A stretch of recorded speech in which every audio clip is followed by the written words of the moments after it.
เงินทุกยันยากอ๋อยันถูกอันยากบ่ทุกยากแล้วก็มีคนปากเกิดบ่มีไผอยากเอาเขาบ่ได้เขาบ่อยากคนปากคืออ๋อพอได้ก็อยากเลี้ยงเนาะเขาบ่อยากเลี้ยงแต่แม่บ่ได้เลี้ยงก็โตบ่ได้ดุบ่ได้มันแล้วปากคือโดยแม่มาลูกลูกชายคือกันบ่แม่แม่ลูกชายก็คือกันแล้วโดยแล้วถูกยังจดแม่ลูกสาเหตุที่เขาบ่มักลูกเฮาแสดงว่าลูกเฮาคนปากเกิดบ่ได้ก็บ่อยากเลี้ยงเนาะแม่พี่น้องสาเหตุที่ยังโสดเฮือนหลังนี้มีหลายคนนี่พี่น้องเพราะว่ามีที่สาวคำล่ะพี่น้องเอ้ยเว้าได้พี่น้องชื่อเขากินซื้อข้าวกินโอ้เพราะว่ามีแต่สาวคำไปหาเงินก็ซื้อข้าวก็บ่กุ้มน้อยแม่เนาะบ่ได้กุ๊บโอ้ใจอีจิตะกะเย็นเบิดเย็นดาจะดีมีแฮงโดยขอให้ร่ำให้รวยเนาะร่ำรวยใช้เลขได้เป็ดมา6โตแล้วได้รถได้ลากอยู่ดีมีแฮงโดยสาธุโดย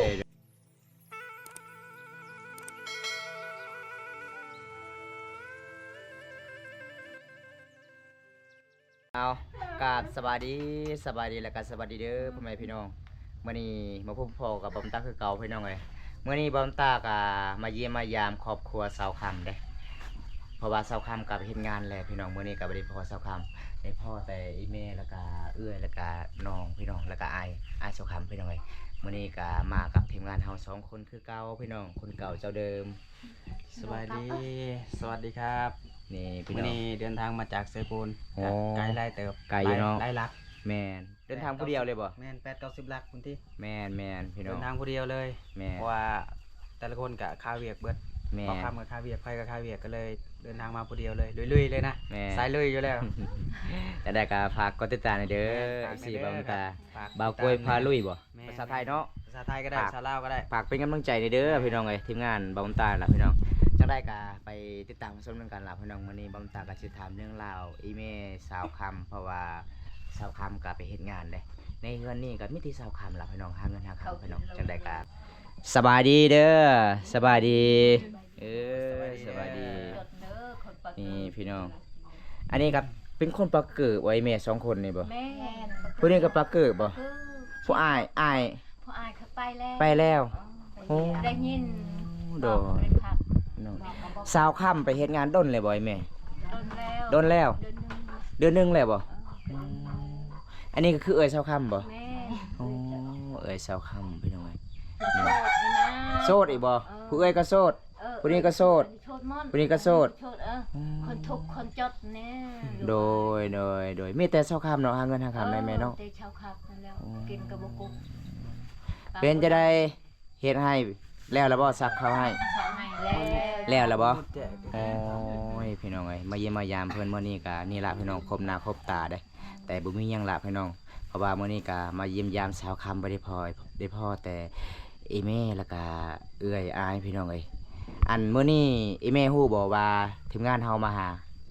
ฮู้บ่ฮู้เลยบ่ฮู้เลยบ่ได้ยินเขาบอกว่าเอื้อยของสาวคำบ่สบายบ่ผู้ใดบ่สบายผู้ใดบ่สบายนะเจ้าบ่โอ้หลายมื้อเลยบ่ที่บ่สบายเป็นเดือนแต่เดือน5จน6เดือนนี้เดือน6บ่แม่เดือน6แล้วเดือนนึงเดือนนึงก็ได้เดือนนึงเนาะเฮ็ดงานอยู่ไสอยู่ชวัดเฮามามื้อนี้ว่าสิมาถ่ายวิถีชีวิตของสาวคำจักหน่อยเนาะทุกคนเพราะว่าเพิ่นน่ะเป็นเสาหลักของครอบครัวก็ว่าได้เนาะเพราะว่าอันนี้น่ะเป็นไอ้น้องกันหมดเลยบ่แม่นพี่น้องอยู่นำกันจักคนก่อนในครอบครัวนี่8 คนแล้วมีไผแต่แบบสร้างครอบครัวแล้วบ่สร้างครอบครัวนั้นวันช่วงนั้นคันนับตัวนั้นมันเก่ามีแต่ผู้เดียวบ่ที่สร้างครอบครัวแล้วแล้วเอ้ยก็ยังโสดคือกันยังบ่มีผัวนี่ก็โสดเบิดเนาะเอ้ยกกเป็นไม้อยู่ต่างเฮือนอยู่กันต่างหากอีกเนาะอยู่ต่างอันนี้คือครอบครัวของเพิ่นพี่น้องมามื้อนี้ถือว่าบ่เห็นสาวค่ำเนาะเพิ่นไปเฮ็ดงานไปหาเงินเพื่อที่จะได้เงินซื้อข้าวซื้อน้ำมาเลี้ยงครอบเลี้ยงครัวพี่น้องเขากินก็บ่มีแล้วลูกเอ้ยทุกอย่างพ่อแม่ก็เฒ่าแล้วเนาะแม่ก็เฒ่าแล้วขออนุญาตถามเด้อแบบพ่อน่ะเสียไปดนแล้วบ่หรือว่ายังอยู่รถแล้วเสียแล้วเนาะปี2008ก็คือมีแต่ยังเหลือแต่แม่เนาะที่จะใช้อยู่นำกัน แล้วที่ก็ได้ยินเขาเจ้าว่าแบบเบิ่งในคลิปบาบุญตาเลยก็ที่ว่ากึกอนาปากกึกปากใบนะว่าบ่ได้นะแม่นผู้นี้บ่ ผู้ใด แม่ชีโคตร สี่คน ผู้ชายสองผู้ชายสองคน อันนี้ก็ว่าบ่ได้อันนี้ก็ว่าบ่ได้ แม่น อันนี้ก็ว่าบ่ได้บ่ ว่าบ่ได้ชีโคตร ผู้ชาย2คนผู้หญิง2คนที่ว่าบ่ได้นะ ทุกอย่างเลยลูก พี่น้องเอ้ยเนาะ เอ้ยก็เป็นหูปากก็เป็นโชดมีครูเขาบ่ได้มักงานทุกข์งานยาก โอ้เขาบ่มักงานทุกข์ยาก อืม ผู้นี้ที่เอื้อยเพิ่นที่เว้าได้บัดก็บ่มีผู้ใดมักเนาะ แม่ ยัง ล่ะ โสดจนมาฮอดซุมื้อนี้ตอนนี้น่ะเอื้อยจักปีแล้วบ่ 35 ปีเลย 35 ปีแล้ว ไกลขึ้นเฮือนพี่น้องเอ้ยเนาะที่อยู่นำกันนี่แม่นลูกของอีแม่เบิดเลย แต่ว่าเจ้าว่าบ่ได้เบิดอีกผู้หนึงน่ะเพิ่นบ่ฮู้ว่าไปทางใดแล้วเนาะผู้ชาย2คนผู้หญิง2คนพี่น้องที่ปากคือว่าบ่ได้หรือว่าเป็นใบ้เนาะแต่ว่าขึ้นมาในเฮือนซันของเพิ่นก็ได้มีของรับของตอนเนาะก็คือหมักนัด หรือว่าหมักแหน่ก็ได้เนาะ แม่ หมักนัดหมักแหน่ อาหารกินก็อึดข้าวกินก็บ่มีนะลูก มื้อนี้น่ะพากันกินข้าวกินน้ำได้บ่ กินแล้ว ได้หยังกินเนาะ กินหน่อไม้ กินหน่อไม้ ต้ม อืมแล้วซักข้าวให้หยังเรียบร้อยแล้วบ่ เรียบร้อยครับ แล้วเนาะ แล้วยังจะช่วยย่า ยังได้เสียหญ้าเนาะ ยังบ่ทันแล้วช่วยย่า โอ้ ตั้งแต่ไข่เยอะฮอดละเดือด ไผเป็นไผ นี่ เอ้ยนี่ เ ซื้อข้าวซื้อน้ำมาเลี้ยงครอบเลี้ยง เฮ็ด ครัว เฮือนก็บ่ได้แล้วแล้วยังอึดแล้วทาขับก็ไปทำงานนั่นแหล้ว อืม เขากินอีกแนะนำอีก เป็นจะได้ข้าวน้ำสามปลากุ้มกินบ่อยแม่ นำไปแล้วไปทำ ข้าวน้ำสามปลากุ้มกินบ่ บ่มี บ่มี บ่มี แต่ละปีที่เฮ็ดให้นะกุ้มกินอยู่ บ่ บ่ ได้กุ๊กเบิกนี่เขาก็หมดแล้ว อ๋อ หมดเท่านี้แล้วอาหาร เขากิน อืม ในกระสอบกับเขา โดย เดี๋ยวใส่เบิ่งก่อน พี่ พี่ น้ น้ อ อง ง พี่เอ้ยอาหารหมดเท่านี้แล้วไม่ได้อยู่ใครก็ไม่ได้ บ่อยแม่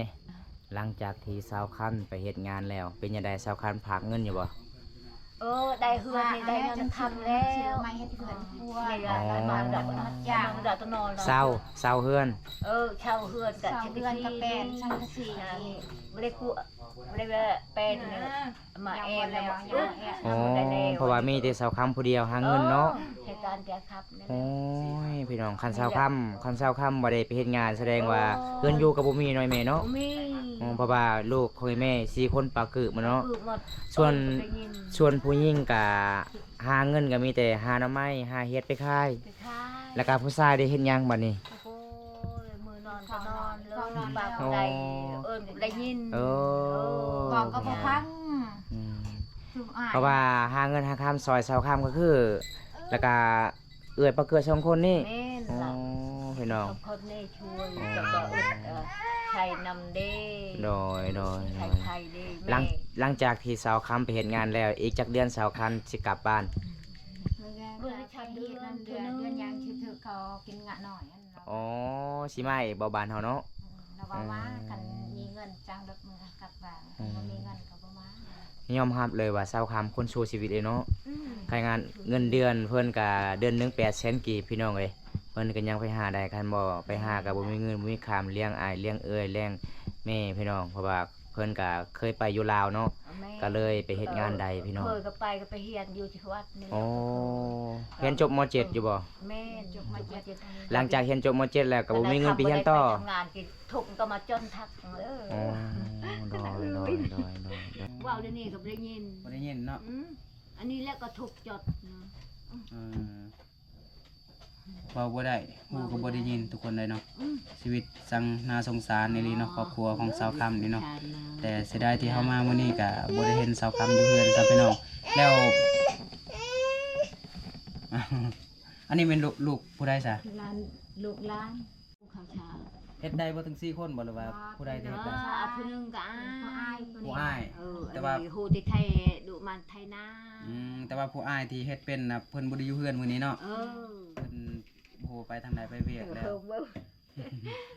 อันนี้ก็คือเพิ่นเฮ็ดไร่เฮ็ดนาอยู่ทุกคนสู่ชีวิตเนาะ ไทยนาเลย แต่ว่าก็ มือเขาไปมือก็บ่ได้ยินเขานอนนะทุกอย่างนะ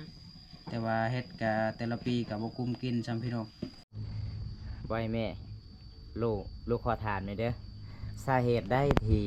ลูกสาวของไอ้แม่ที่บ่มีไผเอาเลยสาเหตุจังไดแม่ ย้อนทุกข์ย้อนยาก อ๋อยันถูกอันยากบ่ ทุกข์ยาก แล้วก็มีคนปากเกิดบ่มีไผอยากเอา เขาบ่ได้เขาบ่อยากคนปะคือ อ๋อพอได้ก็อยากเลี้ยงเนาะ เขาบ่อยากเลี้ยงแต่แม่บ่ได้เลี้ยงก็โตบ่ได้ดุบ่ได้มันแล้วปากคือ โดย ก็บ่ได้ยินเป็นขี้หนวกปากก็บ่ได้เขาบ่ได้มักอะลูก โอ้ลูกชายคือกันไว้แม่ แม่นลูกชายก็คือกันแล้ว โดย แม่แล้วถูกยังจดแม่ลูก สาเหตุที่เขาบ่มักลูกเฮาแสดงว่าลูกเฮาคนปากเกิดบ่ได้ก็บ่อยากเลี้ยงเนาะ แม่น โอ้พี่น้องสาเหตุที่ยังโสดเฮือนหลังนี้มีหลายคนนี่พี่น้องเพราะว่ามีที่สาวคำรับพี่น้องไอ้เว้าได้พี่น้องเว้าภาษาลาวได้แต่เพิ่นไปเฮ็ดงานแล้วพี่น้องมื้อนี้มาเยี่ยมมายามก็บ่ได้พอละพี่น้องเอ้ยได้พอแต่ไอ้แม่แล้วก็เอื้อยแล้วก็อายพี่น้องนี่พี่น้องอยู่ครบหน้าครบตาอยู่พี่น้องเอ้ยมื้อนี้พี่น้องมาเยี่ยมมายาม อันของครอบครัวสาวคำแล้วพี่น้องเอ้ยเนาะแต่ว่าบ่เห็นสาวคำซ้ำพี่น้องก็เลยสิมอบให้ทางพี่แม่เพิ่นหรือว่าทางเอื้อยๆของเพิ่นเลยเนาะแต่ว่าก่อนสิมอบ เป็นเจ็บเป็นไข้ เอาอวยพรเพิ่นจังหน่อยก่อนเดี๋ยวสิให้ก่อนอันนี้เพิ่นสิให้ทางอ้ายๆที่ปากกือนะคนละแสนเพื่อที่จะเอาไปซื้อของที่จำเป็นเนาะเอาเอา ชิวไปโยนอะไรเยอะ เอาคนละแสนเพราะว่าเพิ่นโอนมา2 ล้านกีบเนาะพี่น้องอันนี้ก็ให้คนละแสนแล้วกับ4 แสนเดียว5 แสน6 7 8 9 10 11 12 13 14 15 16 17 18 19 20หลังจากที่มอบเงินให้ทางอ้ายๆเพิ่นคนละแสนแล้วเนาะแล้วอีกที่เหลือแม่นสิมอบให้ทางไอ้แม่เพิ่นเลยเพราะว่าสาวคำบ่ได้อยู่เฮือนเพิ่นไปหาเงินพี่น้องก็ยังเหลืออยู่ประมาณล้าน6เนาะเพราะว่าให้ทางอ้ายๆเพิ่นคนละแสนแล้ว4 คนก็4 แสนเนาะแต่อีกผู้หนึงน่ะบ่อยู่เนาะเพิ่นไปเวียกไปงานแล้วไปเฮ็ดงานพี่น้องเหลืออีกประมาณ ได้ยินปิดที่นูก ประมาณล้านปลายเนี่ยเดี๋ยวสินับก่อน1 2 2 3 4 5 6 7 8 9 10 11 12 13 14 15 16 17 18 19 20พอดี2 ล้านพอดีเนาะทุกคนเนาะเดี๋ยวสิมอบให้แม่เพิ่นไปซื้อข้าวซื้อน้ำหรือว่าซื้ออิหยังที่เพิ่นขาดเคินหลายสิ่งหลายอย่างนั่นแหละเอาโดยเอานกมือขอบใจเพิ่นอวยพรให้เพิ่นอวยพรให้เพิ่น ขอบใจละลายเด้อทุกคนหลายบุญตาหลายคอยเนาะ โดย ให้อยู่ดีไม่แห้ง และผู้ใหญ่มีน้ำใจจากเมกา ขอบใจละลายแล้วให้ถึกเลข6โต โอ้ อันนี้ผู้ใหญ่ใจดีเขาช่วยเหลือคนใจดี ช่วยเหลือครอบครัวคนปากกึกเนาะเบาบ่ได้ เจ้าชะทุเจ้าก็คิดฮอดจะมาเจ้าคิดจะชิทุคนละ เห็นใจอ๋อใหม่ระดับโจ้ยมากี่ คนใหญ่ใจก็ดีเราแต่ละพี่เลย เพิ่นก็เว้าเราบ่ค่อยเก่งเลยพี่น้องก็เลยแบบถึงผิดเนาะเอาสาธุเนาะขอให้ผู้ใหญ่ใจดีใจบุญที่มีน้ำใจมาฝากเงินฝากคำมาให้เพิ่นก็ขอให้อยู่ดีมีแฮงขอให้ร่ำขอให้รวยเด้อขอให้สุขภาพแข็งแรงเบิดสุขคนเนาะเพราะว่าคนที่เบิ่งหรือว่าคนที่มีน้ำใจอยากช่วยเหลือครอบครัวทุกอย่างก็ขอใจหลายๆเนาะขออยู่ดีมีแฮงเบิดสุขคนขอให้ร่ำขอให้รวยเด้อ มื้อนี้ดีใจแฮงบ่ ดีใจแหง ได้ชื่อเขาเกต ไอ้แม่บ่คือบ่พันแล้วบอกว่ามีผู้ใหญ่ใจดีจากประเทศอเมริกาที่มาให้ไอ้แม่ซื้อข้าวซื้อน้ำบ่คืนเลยบ่ ก็คิดแล้วคิดอยากได้หนึ่งบอกต่อปูเตบะ อ๋อมีผู้ใหญ่ใจดีมาซอยมื้อนี้ไอ้แม่บ่ฮู้เลยบ่ โอ้โหเลยยังเกิด หลังจากที่ได้เงินนี่แล้วไอ้แม่อยากซื้อหยัง จะชื่อเขากิน ซื้อข้าวกิน แม่ โอ้เพราะว่ามีแต่สาวคำไปหาเงินก็ซื้อข้าวก็บ่กุ้มเนาะไอ้แม่เนาะ ไม่ได้กุบ โอ้ เขากินนี่ โดยจะได้กะคอยพ่อผู้ใหญ่ใจดีก่อนนะไอ้แม่ แม่มาแค่ ขอบใจเพิ่น ขอบใจ ใจ ใหญ่ใจดี คุณใหญ่ใจดีคุณใหญ่ใกล้ค่ะ จะเว้าภาษาบรูโลดเอาเว้าภาษามังกรโลดเว้าโลด มาไปทำกองกันแหละ อ้าวคือเป็นไรจะผูกแขนเป็นนั่นจะเบาโลด บ้านชวด มันบันยนชวด เจออีจุด เอ ก่อ อน เจออีจุดก็ยนเบิร์นยนดาจะดีไม่แห้ง โดยขอให้ร่ำให้รวยเนาะ หลับมันรวยใช้เหล็ก ไร อะ บนรถ เป็ดมาหกโตแล้วได้รถได้ลากอยู่ดีไม่แห้ง โดยสาธุโดยนี่พี่น้องเอ้ยมื้อนี้ก็หลังจากที่เฮามาเยี่ยมมายามสาวคำบ่ได้พอเพราะว่าเฮาก็ได้พออ้ายแล้วก็เอื้อยเพิ่นก็มีมื้อนี้ก็มีผู้ใหญ่ใจดีจากประเทศอเมริกาให้เบาโกยมาสะพานบุญให้พี่น้องมื้อนี้ก็ขอบคุณหลายๆพี่น้องอ้ายใหญ่จากประเทศอเมริกาก็ขอให้อยู่ดีมีแฮงขอให้ร่ำให้รวยพี่น้องเอ้ยเพราะว่ามาเยี่ยมมายามก็ประมาณนี้ล่ะพี่น้องพร้อมตาก็สิพาบาโก้ยกับมาแต่เมืองสิโปนไก่เด้พี่น้องเอ้ยประมาณ80หลักกลับไปกลับมากับประมาณ100ปลายเลยล่ะพี่น้องเอ้ยแต่จังได๋ก็เฮ็ดให้ตามผู้ใหญ่ใจดีให้เชื่อมั่นและมั่นใจทีมงานเฮาพี่น้องเอ้ยนี่พี่น้องเฮาก็มอบเงินมอบคำแล้วเพราะว่าเงินที่เฮามอบในอีเมลชาวคำอีเมลชาวคำบอกว่าซื้อข้าวซื้อน้ำซื้อปิ้งนัวซื้อเกลือเนาะอีเมลเนาะ แม่ โอ้พี่น้องเอ้ย เป็นหนูกินละอึด เออจังไดก็ลูกขอกลับกันเด้อแม่เด้อเพราะว่ามาเยี่ยมมายามแม่มื้อนี้ก็บ่มีหยังหลายเด้อ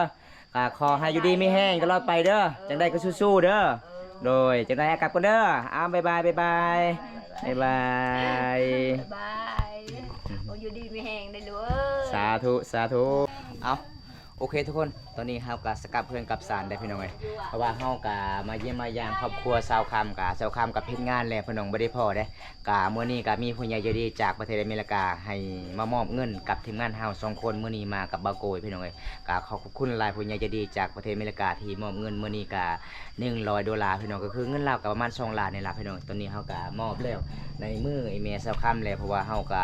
บ่ได้พอชาวคำพี่น้องจังได๋ก็บ่ตาก็สิปิดไว้สำนี้ก่อนพี่น้องคลิปนี้ก็ขอจบไว้ที่นี่ก่อนพี่น้องถ้าผู้ใดรับชมคลิปนี้แล้วก็ขอให้อยู่ดีมีแรงขอให้ร่ำให้รวยเด้อพี่น้อง